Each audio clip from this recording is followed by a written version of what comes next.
Well, today I'm off for a meeting with the guy that owns Orange and Black motorcycle tours. Don't know what to expect. Should be interesting.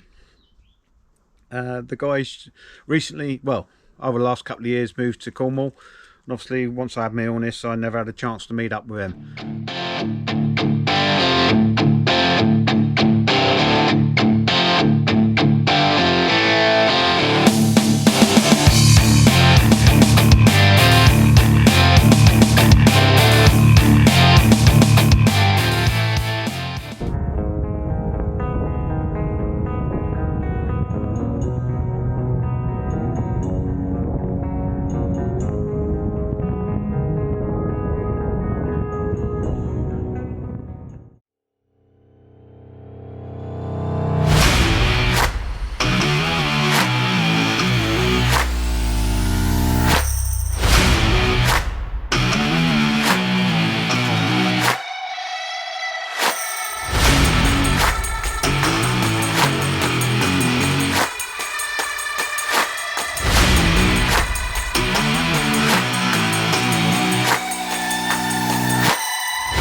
Right, I'm down here at Inkies near Golitha Falls with David, who's the owner of Orange and Black Motorcycle Tours. So, hi David. Hi.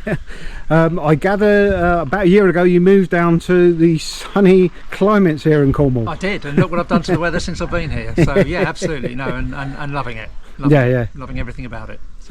So Orange and Black, when did it all come about? When did it start? So I set up the original car. The original name was HC Travel, and I set that up in 1994. And then in 2010, we got approached by Harley Davidson to work with them more closely. So we thought we'd better come up with another name for that, which was Orange and Black. And then we left all of the other tours, so like Enfield's in the Himalayas and things like that. We left that as HC Travel. And then come COVID, I just decided it made no sense anymore, and everything that we do is Orange and Black. So wherever we are in the world, we are Orange and Black. So the orange part of it, is that because of Harley and the big... The Orange and Black name came from Harley, from wanting to associate with Harley, but obviously not using the Harley name. So, yeah. So that's how it came about. Yeah, because their main design of the logo, etc., has got the orange in it. Yeah, they're the corporate colours, if and you like. So, and did the black come from loads of Harleys? No, it was black? just that was their kind of corporate colour thing that they said. That's what it is. That's who we are. That's what everything is. So if you started a few years before, it might have been orange and grey. Might have been something else. Because that was what it was before. Yeah, the original colours are orange and grey, wasn't it? Yeah. So how are you finding the business with the motorcycle travel, because you don't only do it in America, you do it all over the world? Yes, we do. So just briefly, other countries we do a lot in the Himalayas, Tibet, Nepal, Bhutan, India, southern India, and then Thailand and Laos, and then Australia, New Zealand and Canada are the main other destinations. We do a few other little things, but they're the sort of the background. So we've got tours and rentals running all year round, anywhere in the world really. So those sort of locations, that mainly be on adventure bikes, or is that all types of bikes? So it's a mix. So India obviously is Royal Enfields or Royal Enfields, mainly Himalayans now. The new Himalayans have made quite a difference, a lot more comfortable to up and things like that, which is obviously always one of our considerations. So the tried and trusted Bullet is kind of taking a bit of a back seat now. Australia, New Zealand, it's all sorts. It's obviously Harleys, but it's also BMW adventure bikes, mid-sized bikes of all sorts of different shapes and sizes. America is mainly Harleys, again a very small number of other bikes, and Canada is a mix of Harleys and quite a big range of adventure and touring bikes in Canada. So it's a bit of a mix of everything, but just everywhere we are apart from Asia, we've got Harleys available, because that's kind of our starting point, but we've always done the adventure stuff, so before it was called adventure. With the motorcycle industry the way it is now, do you find, I mean in the UK it is quite in a decline, do you find that is worldwide, or is it just mainly UK and America? I think I don't think it's as bad in some other places. I think there are some European countries seem stronger than us, and always have been historically. So a lot of the motorcycle tours when I first started, the only touring companies that were there were either run by or working with German companies, and they've really kind of driven the whole touring thing worldwide. It was German companies that first went to Alaska, and as an organised tour option, if you like. So they've always been at the forefront, and when we first started out, we relied on them bringing business to the guys owning the bikes in different countries in order to help us get hold of those bikes as well. So, but I think in terms of the industry now, I think England or Britain's not doing as well as some of the other European countries. I think America's obviously struggling as well at the moment, and I suspect none of us getting any younger. Let's put it like that. And there aren't the numbers of new riders coming through, so I don't know where it'll end up. But I think in terms of people wanting to do travel on motorbikes, that's held fairly steady. I don't think that's that's as much in trouble as the manufacturers are, if you want to put it in that sense. I mean, that's one thing I got a lot of interest in, is when I see on my Facebook pages someone with their bike with an amazing location behind them. That is what I want to try and achieve. So it's great by being able to find out from yourself or companies like yourself of what's available out there. Do you tend to stick with the main 66 routes and stuff like that, or do you do some unusual? I've just had a guy today who just said, I want to do summer 66 and I've got to be at work in Houston 10 days later. What can you do? So I've just said to him, well, we'll put an itinerary together. Here's a starting idea for you, based on different routes that we've done in the past, partly from our tour program, but also other customers that have asked to do things in the past. So we're always very much about doing what the customer wants, if at all possible, rather than just going, here's a tour, that's the end of it kind of thing. It's like, okay, well, here's a tour, but there are different ways of doing it. There are different things you can do before or after, and it's really down to what you as the customer want. That's always been our ethos. So the trips you can tailor make, basically. Yeah, and obviously a guided tour program is what it is, but we've developed them in response to what people tell us they want to do. It's not just us plucking something out of thin air and saying you must do this. It's very much, what are the Route 66 is kind of the classic, but when I started out, nobody knew what Route 66 was. It was only because we kept on plugging away, and again, our friends in Germany really pushed 66 at the very beginning, and they were taking groups down before we'd had even one person down 66. They'd been established for 4 or 5 years doing group tours down 66. So that was always a staple that built up, and then obviously people came to realise the mythology of it, if you like, and latched onto that. But it's actually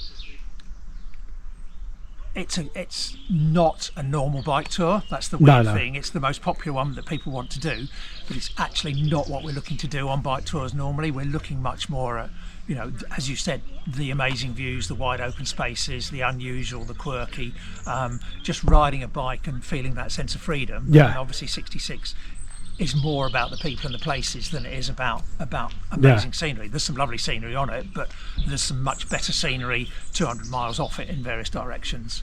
So it's kind of a bit unusual in that sense, but yet ironically it's the most popular one we do.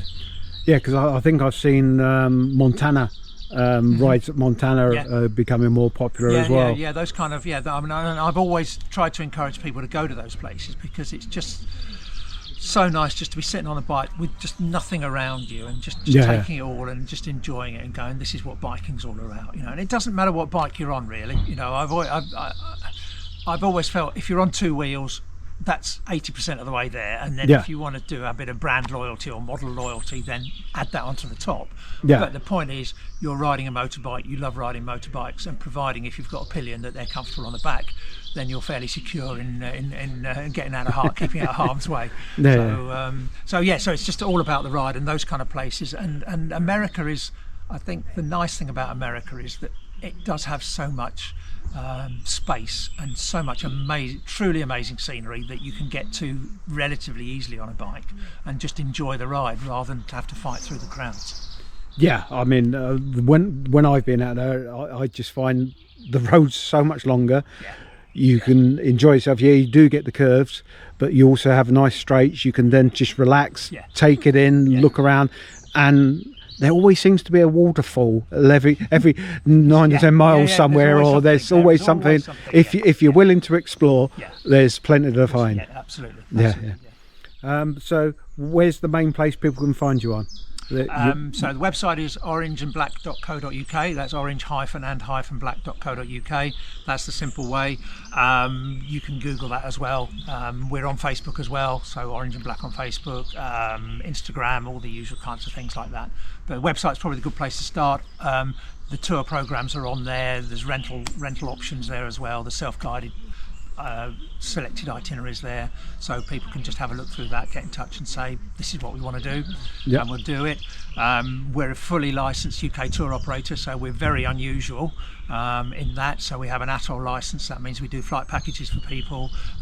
We have travel insurance that we sell to them, which is important. That most travel insurance policies don't cover you when you're on anything over a 125. So we have a policy available for people like that. And everything we do is financially secured through our membership of the Travel Trust Association. So we're trying to say to people, we're responsible about what we're offering you. We're a safe company to deal with from that perspective, and we're trying to show that we actually care about our customers as well. And everything we do is if we're doing something that's not a guided tour, it's done for you. It's tailor-made for you. Customer driven. You can take that itinerary and you can change it. You can say I like it, and we'll work with it. It's all about, it's your holiday. You're going to be spending, these things aren't cheap. You're hiring a bike in the States. You're looking at something around £200 a day just to hire the bike. So by the time you add on a couple of flights at £1,000 each, you're looking at big money whichever way you cut these things. So it's all about saying it's your money. I can spend it for you, that's not a problem, but I want to spend it the way you want it spent. Yeah. And do it that way. All right. So I'll get you in the background.